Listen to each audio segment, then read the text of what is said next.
Borketov, Haverins, Hakol Besede, como vocês vão? Tudo em ordem? Vamos aqui para a nossa sexta e penúltima parte da leitura da Parashá Hashavua, da porção da semana, tá? Estamos aqui no livro de Bamidbar, tá? Em hebraico é no deserto, em português é números, tá? Estamos aqui no capítulo 15 e no versículo 17. Então, sem mais delongas, nós temos aqui uma porção muito bonita, tá? Vou trazer para vocês uma mensagem aqui em relação a ela. Então, sem mais delongas, vamos lá. Diz assim o versículo 17 e 18. Vai daber Hashem el Moshe lemor. Falou Deus a Moisés dizendo: Daber el Bnei Israel. Fale aos filhos de Israel. Ve a Marta Alechem. Fale aos filhos de Israel e diga-lhes, né? Fale a eles. Diga-lhes a ele.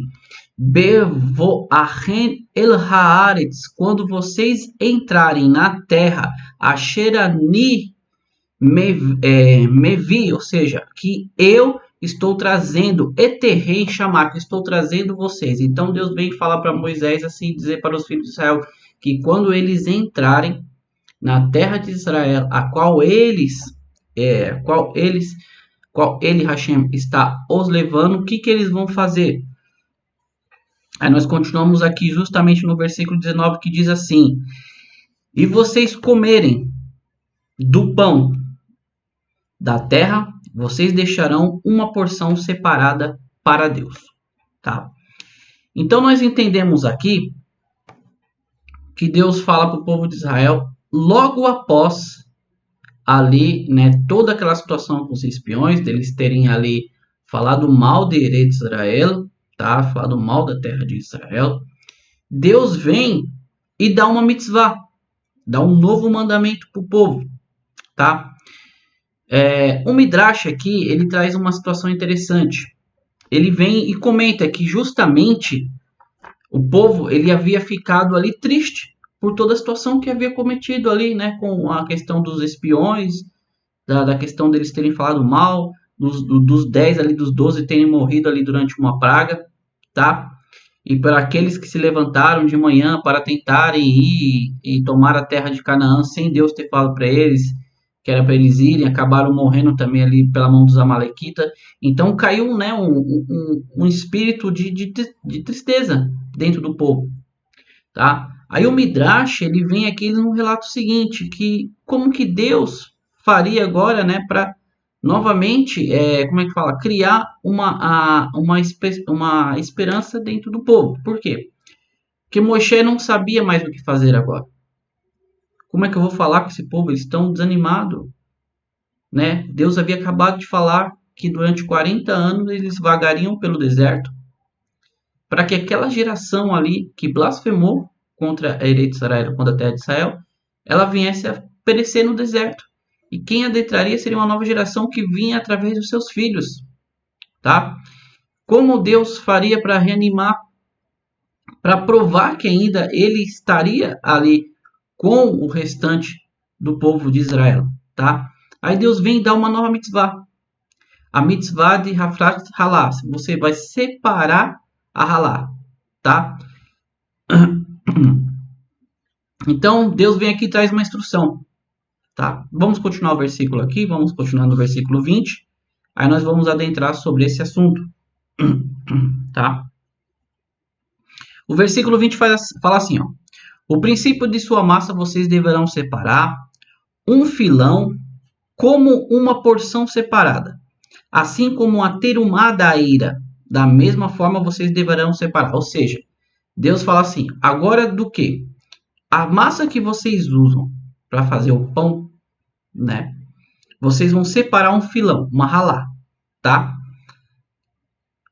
Assim como você faz a terumá. A terumá era aquela oferenda que era tida de todo o sacrifício ali, que era levado justamente para os Kohanim, Kohen Gadol. Então vocês vão fazer a mesma coisa agora, separando essa porção da halá. Rashi, ele traz aqui um comentário justamente para essa questão aqui de decidir Aristechen, tá? Desculpa. Quando você amassar uma quantidade de massa, tá? A tradução é justamente a princípio da massa, tá? Que é o Oreshit, vem de, você pega lá no livro de Gênesis, Bereshit, né? B, ali tá? Bereshit, tá? Shit no princípio. E Arisitehen, no caso aqui, seria, no caso, a sua massa, tá?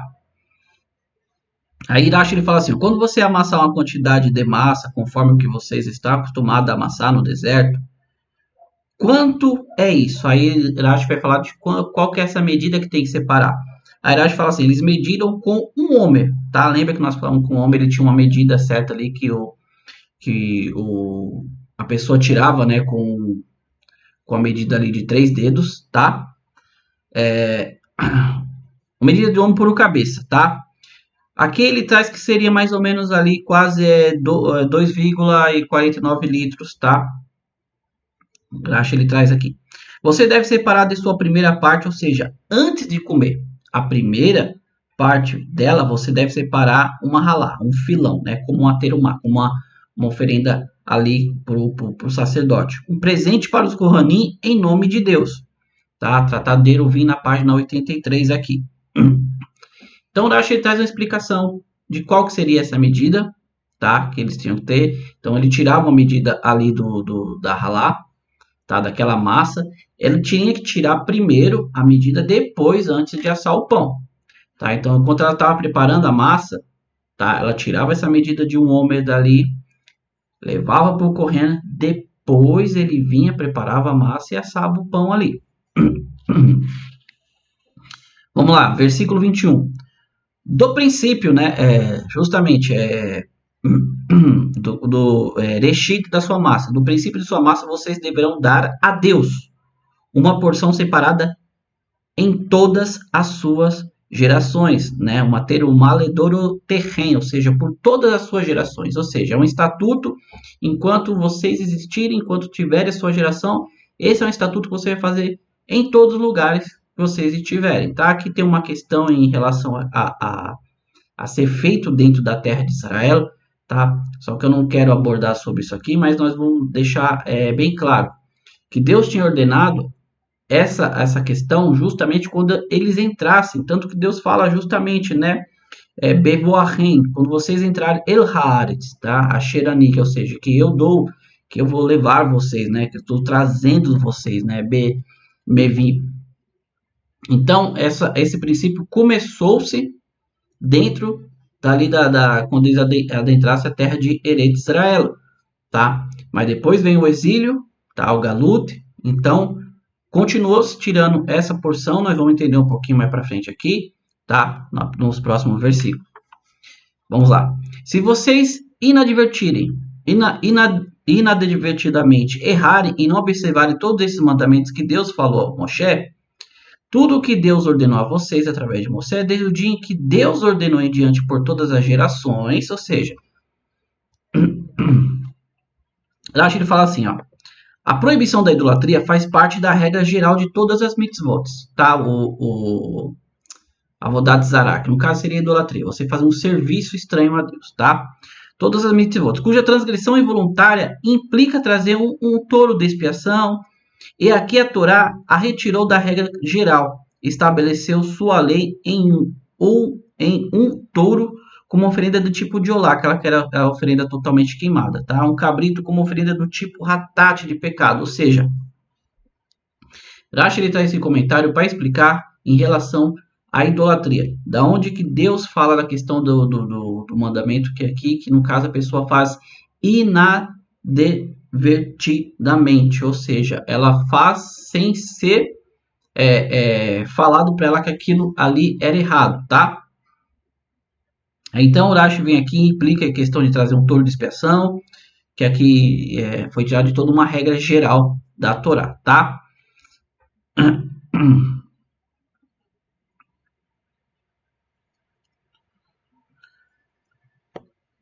Vamos adentrar um assunto aqui, tá? Eu não iria falar, mas eu quero deixar bem claro sobre essa questão dentro da visão da Torá, tá? Rashi ainda continua aqui, falando, a Torá estaria falando da proibição da idolatria ou talvez apenas de um dos outros mandamentos? É uma pergunta.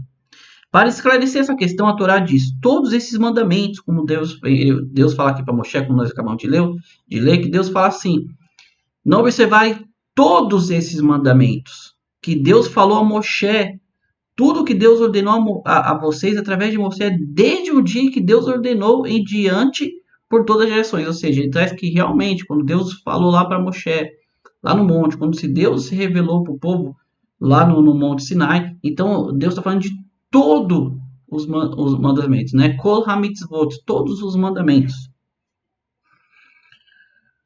Para esclarecer essa questão, a Torá diz todos esses mandamentos. Um mandamento que é equivalente a todos os demais. Assim como ao transgredir todos os mandamentos, seria como se retirasse de si o jugo da Torá. Violasse o pacto e agisse descaradamente, então aquele que transgredir esse mandamento em específico, retira de si o jugo, viola o pacto e age descaradamente, que mandamento é esse? Esse é o caso da idolatria. Então, Rashi ele usa essa extensiva explicação aqui para falar o quê? Qual que é o mandamento que você abole todos os outros? Aí ele usa até o termo aqui, você ser uma pessoa descarada, ou seja, a idolatria. Quando você idolatra, quando você coloca alguém no lugar de Deus, seja qualquer tipo de figura, um humano, um animal ou qualquer outro tipo de bizarrice, né, que se adoravam naquele tempo, você está quebrando todos os mandamentos, porque a partir do momento que você idolatra algo que não é Deus, então você abole totalmente todos os outros, porque todos esses mandamentos vieram do quê? Vieram de Deus falar para o povo ali no monte: eu sou o Senhor teu Deus que tirou vocês da terra do Egito, vocês não terão outros deuses diante de mim, né? Aí Deus vem e fala para não fazer imagem de escultura, Deus fala para não falar sobre o nome dele em vão. Então você acaba abolindo todos os outros mandamentos. Por isso que eu achei enfativo que seria que esse tipo de que a pessoa faz inadvertidamente errar e observar todos os mandamentos de Deus. Ele fala justamente a idolatria que causa tudo isso, tá bom? Vamos continuar aqui. Então Deus fala que por todas as gerações eles teriam que observar esses mandamentos. O versículo 24 fala: então, se o pecado inadvertido for por causa dos olhos da congregação, a congregação inteira deverá oferecer um jovem touro como oferenda queimada para um aroma agradável a Deus, como as oferendas de farinha e de libações prescritas, e um cabrito como oferenda de pecado. Então, aqui o versículo fala assim: um pecado inadvertido foi por causa dos olhos da congregação. Fala, se um responsável, tá? Rashi ele traz aqui que justamente no caso aqui seriam os líderes, tá, da congregação que fez toda a congregação errar. Ou seja, se ele errou inadvertidamente, ele não sabia e ainda passou isso para os demais, ele teria que trazer um touro, né, ali para a oferenda de olá e também trazer um cabrito ali para oferenda de ratat, que seria oferenda de pecado. Não tem como deixar de observar aqui com vocês, meus amigos, o seguinte: o quão preocupante, o quão perante Deus é preocupante você pegar e fazer o quê? Você pegar e ensinar algo errado para alguém. Ainda mais você ensinar algo errado para uma congregação inteira. Se naquele tempo uma pessoa que pegasse, ainda que inadvertidamente, ou seja, ainda que você não saiba, olha só que interessante essa passagem. A pessoa ensinou alguém, ó, você tem que fazer tal coisa, você tem que adorar fulano, você tem que prestar culto a ciclano, eu não sei, tá? Eu estou entrando aqui dentro de um conceito da questão da Torá. Tudo que é idolatria é aquilo que você coloca no lugar de Deus. Então, se alguém vem e ensina a pessoa a adorar ciclano, fulano, um animal, uma estátua, eu não sei, como eu estou dizendo aqui, estou falando dentro do contexto aqui da Torá. Isso mesmo que ela esteja sendo inadvertida, mesmo que ela não tenha sido orientada corretamente, que não é aquilo que é para fazer. Naquele tempo ela tinha que trazer um touro, ela tinha que oferecer um jovem touro com uma oferenda queimada, né, oferenda de lá, e um cabrito como oferenda de pecado, um pecado de retate que é transgressão, né? Você fez algo que não é agradável aos olhos de Deus, você está transgredindo os mandamentos de Deus. quanto mais nós vamos ver se uma pessoa ela faz algo que ela sabia realmente que era errado. Então, daí entra a questão de realmente você consultar antes de ensinar algo para alguém, antes de passar algo para alguém, você ensinar que se aquilo realmente é o que Deus pediu. Fora isso, você está incarindo aqui num erro onde o próprio Deus fala que você teria que estar oferecendo algo para reparar esse erro. Vamos continuar aqui. Versículo 25 diz assim: então o sacerdote espiará pela congregação inteira dos filhos de Israel, e eles serão perdoados, pois este foi um pecado inadvertido. E eles trouxeram sua oferenda como oferenda de fogo para Deus, e sua oferenda de pecado diante de Deus por causa do seu pecado inadvertido. Toda a congregação dos filhos de Israel, os convertidos que vivem entre eles, serão perdoados, pois isso aconteceu com todo o povo inadvertidamente. Aqui nós terminamos a nossa porção. Então, meus amigos, esse último assunto aqui, ele é muito importante, tá? Eu quero me focar no outro assunto, trazer uma coisa bem mais para a nossa vida, para abençoar nossa família, abençoar nossos lares, mas eu quero também falar que essa questão aqui do final, Deus fala também que o peregrino, o convertido que estava no meio de Israel, ele também acaba encarindo nesse pecado inadvertidamente. Mesmo se os líderes ali passarem a mensagem errada, não importa. Toda a congregação ela vai ter que trazer esse jovem touro, esse cabrito, e oferecer ali a Deus por erro inadvertido, por não terem sido orientados corretamente, tá bom? Mas o que eu quero falar para vocês aqui é justamente sobre o começo dessa porção, onde Deus fala justamente depois ali do pecado dos espiões, do erro dos espiões, eles terem que adentrar a terra de Eretz Canaã, Eretz Israel, e ali eles fariam o quê? Quando eles adentrassem e continuassem a fazer ali os seus pães, eles teriam que tirar uma porcentagem ali, tirar um pedaço, um homer, tá? Que nós já falamos a medida aqui. E isso era oferecido a Deus. O próprio texto diz: vocês ofereçam, vocês separem essa parte para Deus. Tá? Isso é chamado de halá, um filão. Você separou uma parte, tá bom?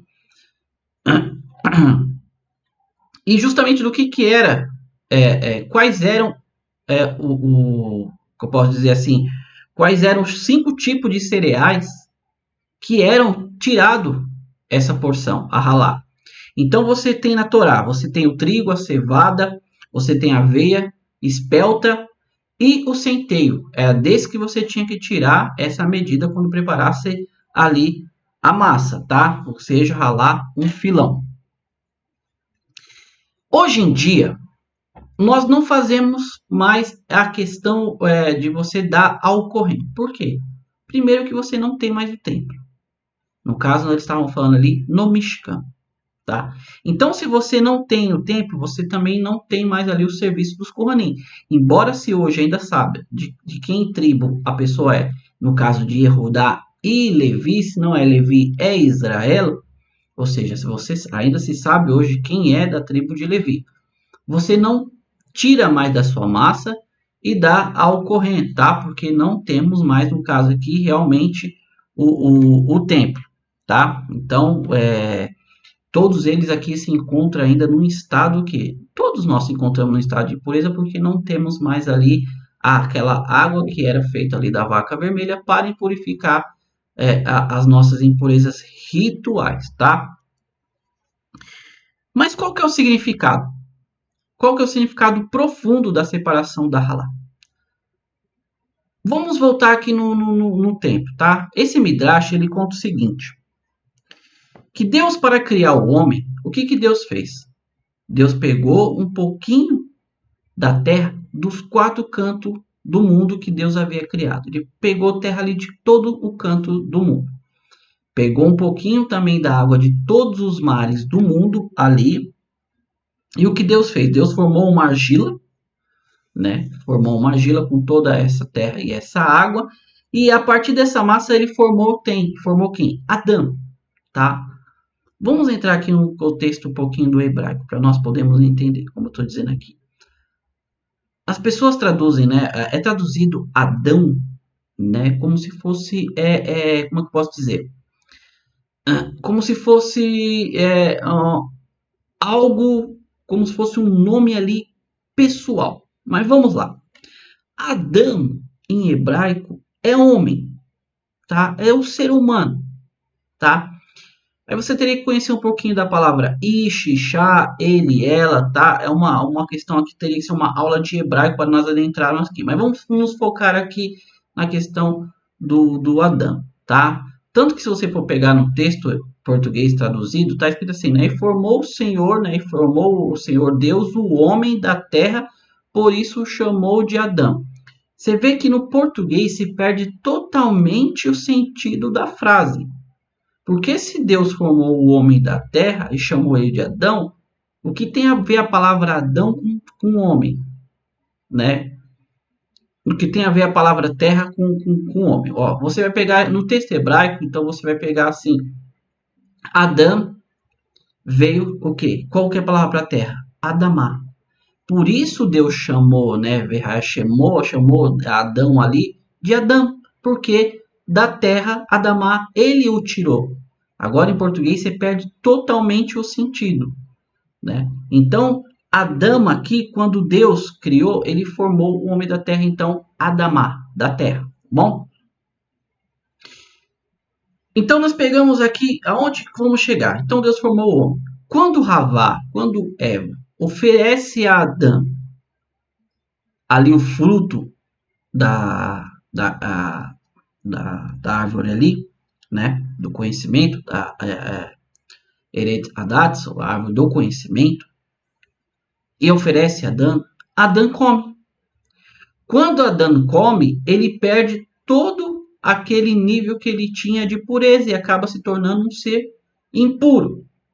Então, por causa de Havá, né, Adão ele acaba perdendo ali a sua pureza original. A mitzvah da halá, o mandamento então de você separar a halá, o Midrash ele nos traz da seguinte forma: tem o potencial de justamente trazer de volta a pureza, né, do espírito ali que era do espírito perdido pelo pecado, pela transgressão ali de Adão. Então, desta maneira, a mulher ela retifica, né, a transgressão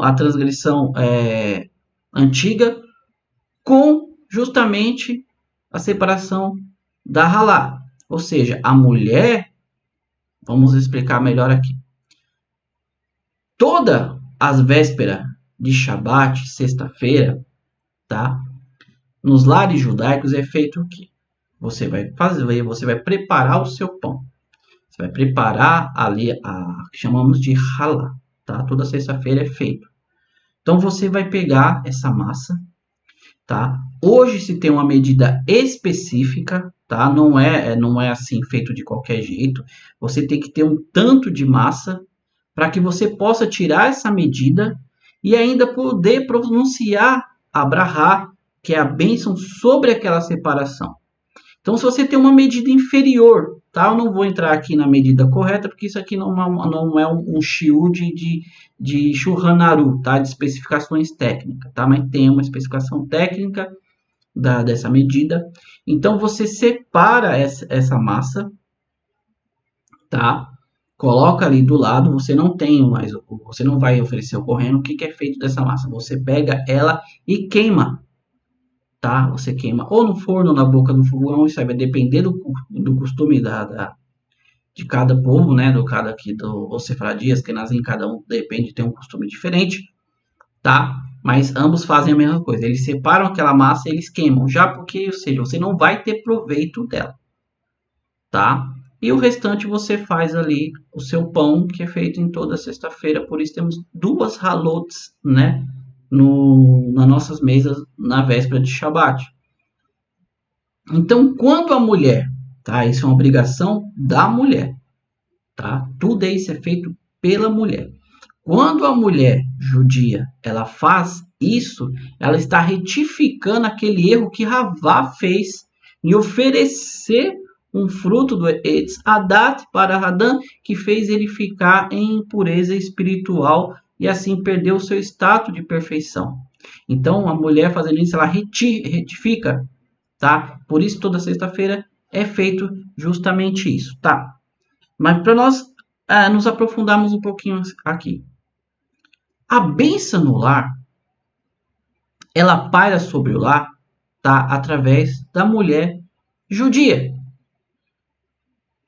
Todo o fundamento de Parnassá, sustento e bênção sobre o lar judaico está sobre a mulher judia.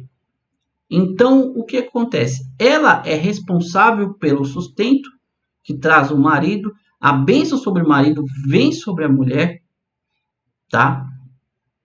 A mulher, ela é a base, é o pináculo, ela é o pilar da família. Toda a obrigação cai sobre ela dentro do lar, tá? Então,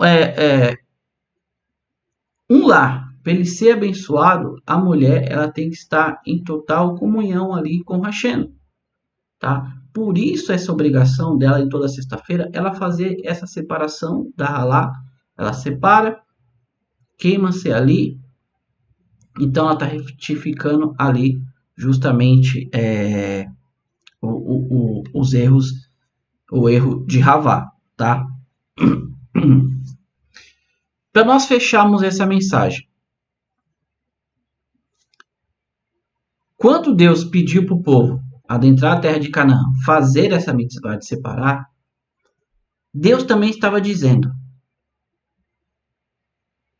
o sustento, o pão que representa, né, tinha o maná e o pão que representa o sustento na nossa vida, ele vem de Deus.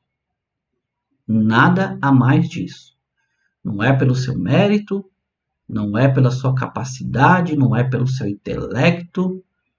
O sustento, a parnassá, vem de Deus. Por isso a mulher ela faz isso para representar o marido perante Deus. Por isso que quando eles adentrassem, Deus falou assim, vocês vão tirar uma parte, você imagina ali milhões de pessoas, mulheres fazendo seus pães, tirando uma parte, um homem, e levando para os Kohanim. Todos eles, então, acabavam ficando ali com seu sustento. Tá? Você daqui entende que Deus estava falando justamente isso. O que você tem não é teu. Parte disso não pertence a você. Pertence a Deus, como nós lemos aqui, que era tirado para Hashem. Quando se fala tirado para Deus, está falando para quem oferecia ali, para quem exercia a função de sacerdote. Então entendam bem aqui qual que é a mensagem. A mensagem é justamente isso. A parnassá, o sustento, não é mérito seu, é mérito de Deus. Por isso Deus pede para você tirar uma parte e dar para o Kohen que fazia o serviço a Deus. Tá? Então essa, meus amigos, é a mensagem que eu deixo para vocês hoje. Tá? Não se esqueçam que Deus deu essa mitzvah para eles quando eles adentrassem ali a terra de Canaã, para que eles continuassem a lembrar que tudo provém de Deus sobre a nossa vida, o sustento e as bênçãos sobre os nossos lares, principalmente do povo judeu, que faz isso todas as sextas-feiras e guardam esses preceitos, tá? E todos aqueles que também, que no caso vierem fazer. Baruch Hashem, eu e minha esposa fazemos aqui toda sexta-feira essa bênção da halá, separamos a halá, tá? Ela, no caso, ela prepara a nossa própria halá todas as sextas-feiras e Baruch Hashem, Deus tem sempre abençoado o nosso lar aqui, tá? Então, fiquem com essa mensagem, tá? Façam sim, cumpram a mitzvah de separar. Tenham a plena certeza de que aquilo que você tira, daquilo que você recebe, é parte que não é sua, pertence a Deus. Então você não deve dar, você devolve para Deus, tá? Não é dar, tem toda essa questão errônea, né, no pessoal falar de dízimo, tal, tudo. Na verdade, você não dá, você devolve para Hashem, porque aquilo não lhe pertence. Aquilo é parte do que Deus deu a mais para você repartir com os demais, tá? Na Torá, o judaísmo é puramente doação. Esse é só um dos preceitos, tá? Toda manhã, quando vamos fazer as nossas tefilá, aqui vamos fazer nossa tefilá, nós temos uma caixinha de tzedakah, onde todo dia você coloca uma quantia ali, e aquela quantia no final do mês você pega ou doa para quem está precisando, uma instituição que faça, que ajude as pessoas, ou instituições de ensino de Torá. O judaísmo ele vive de tzedakah, o judaísmo vive de fazer assistência social, o judaísmo vive de ajudar o próximo. Dentro do nosso lar, dentro das nossas casas também nós temos toda essa questão da halá. Você separa, você reconhece que aquilo não vem de você, que aquilo é de Deus. E se nós pegamos e queimamos hoje porque não temos mais o templo, é para você não ter proveito daquilo, porque aquilo não lhe pertence, é de uma outra pessoa, pertence a Deus. Então, toda a base do judaísmo é justamente você, nós falamos aqui, né, rapta erra camorra, né, você ama o próximo como a ti mesmo, o que você não quer que façam, você não faça o próximo. Então, se você não quer passar necessidade, você não quer que o próximo passe necessidade, você também ajuda quem necessita. Essa é toda a Torá, tá? E por isso, toda véspera de sexta-feira, em nossos lares, nós lembramos que a Parnassá, que o sustento não vem das nossas capacidades físicas, intelectuais, seja ela qual for, ela vem de Deus, tá bom? Então, meus amigos, mais uma vez quero agradecer vocês que estão aqui nos acompanhando durante já todos esses meses. Você que é novo, que chegou aqui agora no nosso canal, por favor, se o conteúdo ele foi relevante para você, se inscreva, deixa um like, compartilhe esse conteúdo e assim vamos levar essa mensagem a todos aqueles que assim precisam ouvir, tá bom? No demais, meus amigos, como eu sempre falo aqui, Mashiach, que Mashiach se revele ainda hoje no nosso dia, nessa véspera de Shabbat, tá bom? No demais, Shabbat Shalom para todos, tá? Bekol Tov, tudo de bom, Atzalahá. Sucesso, Parnassá, sustento sobre a vida de cada um. E nos vemos assim no próximo vídeo, a sétima, última parte da nossa porção, da Parashá da Shavua, da nossa porção da semana de Shelah. Envie. Fiquem com Deus e Lehi Traot, amigos. Até mais. Tchau, tchau.